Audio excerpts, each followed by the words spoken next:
welcome back to Board Game Geek's coverage of the Origins Game Fair 2019. I am joined by Jonathan and Logan from Panda Cult Games, and we are going to dig deep into Shovel Knight. Da, da, da, da. So, I believe this is an upcoming game you have in development? Yeah, it's coming to Kickstarter on July 2nd, so just a little bit over 2 weeks away. Oh, okay. Tell me what this is going to be all about. So, Shovel Knight Dungeon Duels is a 1 to 4 player competitive side-scrolling dungeon crawler. Really? Based off the popular Shovel Knight video game series. We're each playing as different colored Shovel Knights, starting on the left side of the screen, as I like to call it. Okay. Jumping over spiked pits, beating up enemies, digging up treasure, trying to be the one true Shovel Knight. Okay. On your turn, for a quick breakdown, is you have 3 actions per turn. You can move, you can attack enemies in your space, or you can jump over spiked pits. Okay. For example, I'll be playing as Blue Knight for the moment. I'm going to move, spend 1 action to move in. Okay. I'm going to attack that Bone Clang. Okay. I'm going to roll my attack, which is 3 dice. All right. I got no successes, but for promotional purposes. Oh my god, I got 2 shovels! It's a miracle! So, I took out the Bone Clang. That would earn me 2 treasure. Okay. It actually would have all started with 3 treasure. Next up. Oh.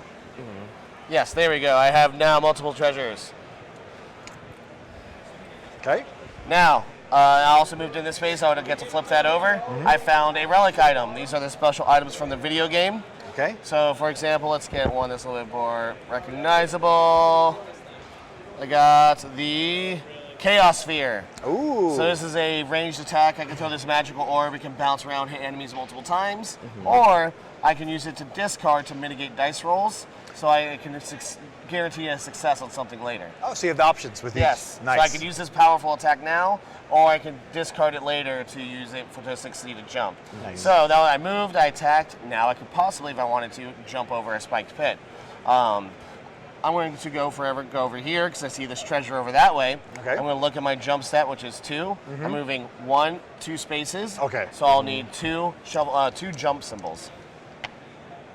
I did not make it.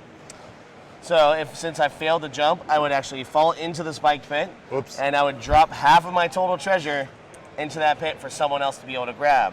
It's okay though, Shovel Knight has infinite lives. I'll get to come back on the next of my turn. Okay. And then it would pass on to Logan. All right.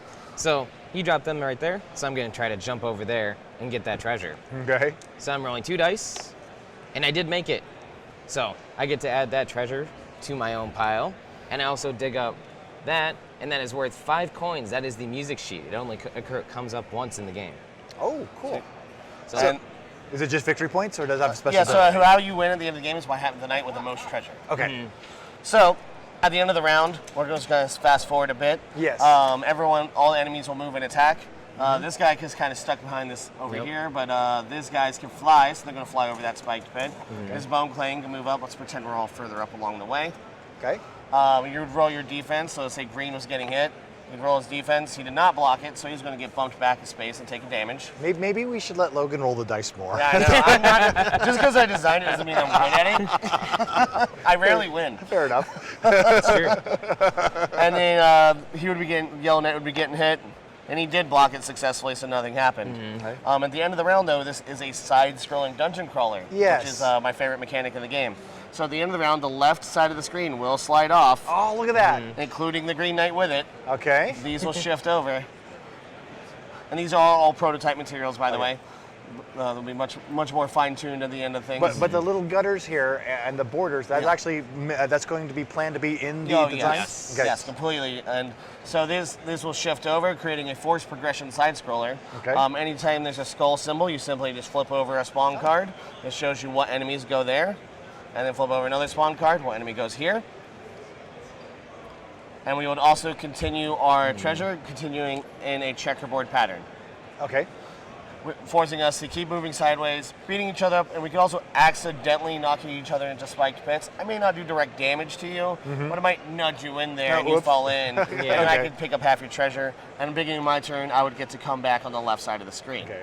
And what about poor Green Knight who scrolled On his away? turn, he would actually have to lose half of his treasure since he fell off. Okay. And since it was off the screen, it's gone. No one could even get it anymore. Yeah. All right. And now he can come back to where he likes. Let's say he came back here. He would pick this up, and he would have gotten 2 more treasure.